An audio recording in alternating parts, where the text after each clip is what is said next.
మిగతా అప్డేట్ చూస్తే ప్రస్తుతం బంజారాహిల్స్లోని నందినగర్లో బీఆర్ఎస్ వర్కింగ్ ప్రెసిడెంట్ కేటీఆర్ మాట్లాడుతున్నారు. లైవ్ చూద్దాం.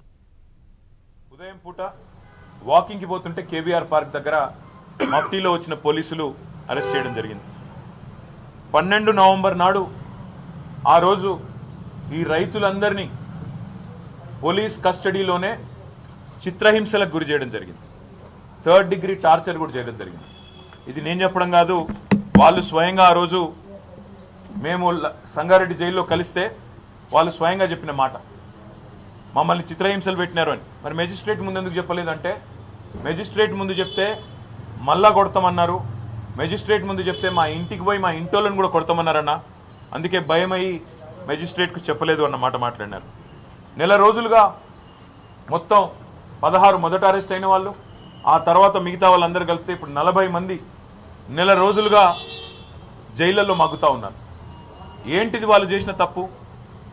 ప్రభుత్వం అదానీ కోసం, రేవంత్ రెడ్డి అల్లుని కోసం ఇష్టారీతిన భూములు గుంజుకుంటానంటే మేము ఇయ్యము, మేము ఇచ్చే సమస్యనే లేదు, 70 లక్షలు విలువ చేసే భూమిని నువ్వేదో 10 లక్షల మొహాన కొట్టి తీసుకుంటానంటే ఎందుకు ఇస్తాము, ఇయ్యము, అయినా మాకున్నదే ఈ భూమి ఎందుకు ఇయ్యాలి అని చెప్పి తిరగబడ్డారు ఆ రైతులు. ఇవాళ వాళ్ళు చేసిన ఒకే ఒక్క తప్పు, రేవంత్ రెడ్డి అనే రారాజు, రేవంత్ రెడ్డి అనే ఒక అహంకారి, ఆయన మాట వినకపోవడమే వాళ్ళు చేసిన తప్పు.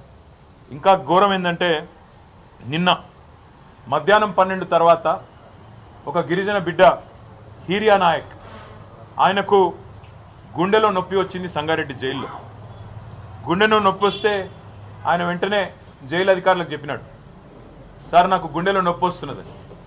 1:30కి ఆసుపత్రి డాక్టర్లను పిలిచినారు, సంగారెడ్డి ఆసుపత్రికి తీసుకుపోయినారు. తీసుకొని పోయి మళ్ళీ సాయంత్రం 4 గంటలకు మళ్ళీ జైలుకు తిరిగి వచ్చినారు.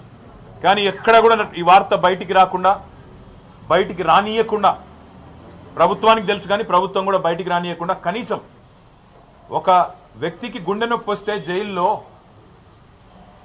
జైలు అధికారులు అంటే ప్రభుత్వ కస్టడీలో వెంటనే ఆ కుటుంబ సభ్యులకు తెలియజెప్పాలన్నా వద్దా? కనీసం చెప్పలేదు. ఆయనకి ఏమన్నా అయితే బాధ్యత ఎవరిదని నేను అడుగుతా ఉన్నా.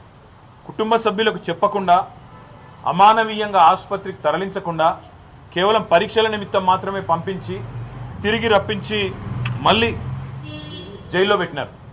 ఇవాళ ఉదయం మళ్ళీ గుండెపోటు వచ్చింది హీరియా నాయక్. ఇప్పుడు ఈరోజు ఉదయం 11 గంటలకు, నిన్న ఒకసారి అయింది, నేను ఎవరికి సమాచారం ఇవ్వలే, ఇవాళ పొద్దున గుండెపోటు వస్తే 11 గంటలకు మళ్ళీ సంగారెడ్డి హాస్పిటల్కి తరలించిండ్రు. ఇప్పుడు పరిస్థితి బాగలేకపోతే ఇప్పుడు గాంధీ హాస్పిటల్కో నిమ్స్కో తరలించాలని ఇప్పుడు నిర్ణయం తీసుకున్నారు. హీరియా నాయక్ గారితో పాటు రాఘవేంద్ర అనే మరో సోదరుడు, బసప్ప అనే మరో సోదరుడు, వాళ్ళిద్దరికి కూడా ఆరోగ్యపరమైన సమస్యలు ఉన్నాయి. మా నాయకుడు పట్నం నరేందర్ రెడ్డి గారికి ఇన్ఫెక్షన్స్ ఉన్నాయి, యాంటీబయాటిక్స్ కూడా వాడుతున్నారు. మెజిస్ట్రేట్ ముందు మా లాయర్ కూడా చెప్పారు, వారి శ్రీమతి పట్నం శృతి గారు కూడా చెప్పారు, ఆయనకు ఆరోగ్యపరమైన సమస్యలు ఉన్నాయి, చూసుకోండి. ఇవాళ నేను అడుగుతా ఉన్నా, 30 రోజులు కస్టడీలో ఉంటే, ఆరోగ్యపరమైన సమస్యలుంటే, ఇంత కుసంస్కారంగా, ఇంత అమానవీయంగా, వాళ్ళు మనుషులనే ఇంగిత జ్ఞానం లేకుండా ఈ ప్రభుత్వం ఏదైతే వ్యవహారం చేస్తున్నదో, దీని వెనుక ఉన్నది రేవంత్ రెడ్డి భూదాహం, రేవంత్ రెడ్డికి ఉన్న ఈగో దెబ్బతినడమే తప్ప ఇంకోటి కానే కాదు. ఆయన భూదాహం ఇవాళ గిరిజన రైతుల ప్రాణాల మీదకి తీసుకొచ్చింది. ఆయన ఎంత దుర్మార్గంగా ప్రభుత్వాన్ని నడుపుతుందంటే, గుండెపోటు వస్తే కనీసం వాళ్ళ కుటుంబ సభ్యులకు తెలియజేయకుండా, వాళ్ళకు తెలియనీయకుండా ఈ సమాచారాన్ని గోప్యంగా ఉంచాలనుకునే దారుణమైన విషయం. ఇంకా ఘోరం ఏంటంటే, అసలు మీరు ఇది చూడండి దయచేసి ఒకసారి. ఇవాళ ఆ సోదరుణ్ణి ఆసుపత్రికి తీసుకొచ్చారు, ఇట్లా బేడీలు వేసి. ఎవడన్నా గుండెపోటు వచ్చినోడు పారిపోతారండి? గుండెపోటు వచ్చిన వాళ్ళు వెంటనే జైలు నుంచి దుంకి పారిపోతారా? ఇంత అన్యాయమా? జైలు నుంచి గుండెపోటు వచ్చిందని చెప్తే బేడీలు వేసి ఇంత అన్యాయంగా, ఇంత అమానవీయంగా, ఇంత సంస్కారహీనంగా ఇంత చండాలమైన ప్రవర్తన ఈ ప్రభుత్వం ఉంది. స్ట్రెచర్ మీద తీసుకురావాల్సిన మనిషిని, అంబులెన్స్లో తీసుకురావాల్సిన మనిషిని ఇవాళ ఒక పోలీస్ బండ్లో తీసుకురావడమే కాకుండా ఇంకా నికృష్టంగా ఈ రకమైన ప్రవర్తన ఏదైతే వీళ్ళు చేస్తూ ఉన్నారో ఇది క్షమార్హం కానే కాదు. నేను గౌరవ హైకోర్టు ప్రధాన న్యాయమూర్తిని కొడతా ఉన్నా, రాష్ట్ర గవర్నర్ గారిని కొడతా ఉన్నా, కాంగ్రెస్ పార్టీ అధినాయకుడు, పార్లమెంట్లో ప్రతిపక్ష నాయకుడు రాహుల్ గాంధీని కొడతా ఉన్నా, డిమాండ్ చేస్తా ఉన్నా. రాహుల్ గాంధీ గారు, మీకు కనీసంగా మానవత్వం అనేది ఉంటే, మీకు కనీసం గుండె ఉంటే, హృదయం అనేది ఉంటే వెంటనే ప్రభుత్వానికి ఆదేశం ఇవ్వండి, మీ ముఖ్యమంత్రిని మందలించండి. ఆయనేమో జైపూర్లో విందులు వినోదాల్లో అక్కడ హ్యాపీగా ఉన్నాడు, విందులు వినోదాలు చేసుకుంటూ జల్సాలు చేస్తున్నాడు మీ ముఖ్యమంత్రి. ఇక్కడేమో కేవలం తమ భూమి ప్రభుత్వం డిమాండ్ చేసిన విధంగా మేము ఇయ్యము అని చెప్పిన పాపానికి గిరిజన రైతులు జైళ్లలో ఉన్నారు, ఈ రకంగా చచ్చిపోయే పరిస్థితిలో ఉన్నారు. ఇది మంచిదా? రాహుల్ గాంధీ చెప్పాలని కోరుతా ఉన్నా. నీకు నిజంగానే హృదయం ఉంటే వెంటనే నీ ముఖ్యమంత్రికి ఫోన్ చేయి, చెప్పు, ముందు కేసులు వాపసు తీసుకో, వాళ్ళని వెంటనే జైల్లోకి వెళ్ళి విడిచిపెట్టు, వాళ్ళ ఇంటికి పోని, వాళ్ళ కుటుంబ సభ్యులను, వాళ్ళ ఆరోగ్య పరిస్థితి ఎట్లాగో మీ ప్రభుత్వం పట్టించుకోదు, అవసరమైతే మేము చూసుకుంటాం, ప్రైవేట్ ఆసుపత్రుల్లో పెట్టి వాళ్ళకి మంచి వైద్యం చేయించి వాళ్ళ ప్రాణాలు కాపాడుకునే ప్రయత్నం చేస్తాం. ఇది మంచిది కాదు.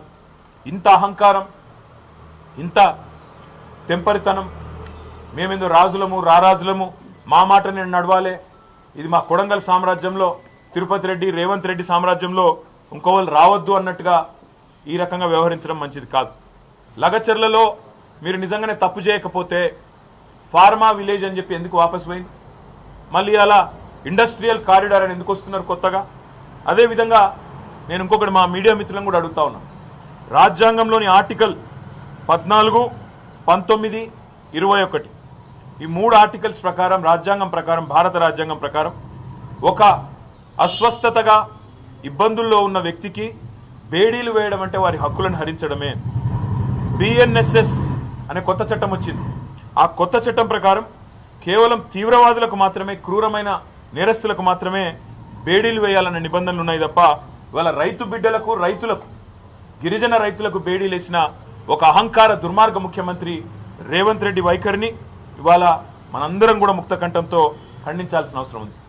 పోలీస్ మాన్యువల్స్ ప్రకారం, జైలు మాన్యువల్ ప్రకారం కూడా అండర్ ట్రయల్ ఖైదీలను ట్రీట్ చేయాల్సిన విషయంలో ఉన్న అన్ని చట్టాలను కూడా తుంగలో దొక్కుతా ఉన్నారు.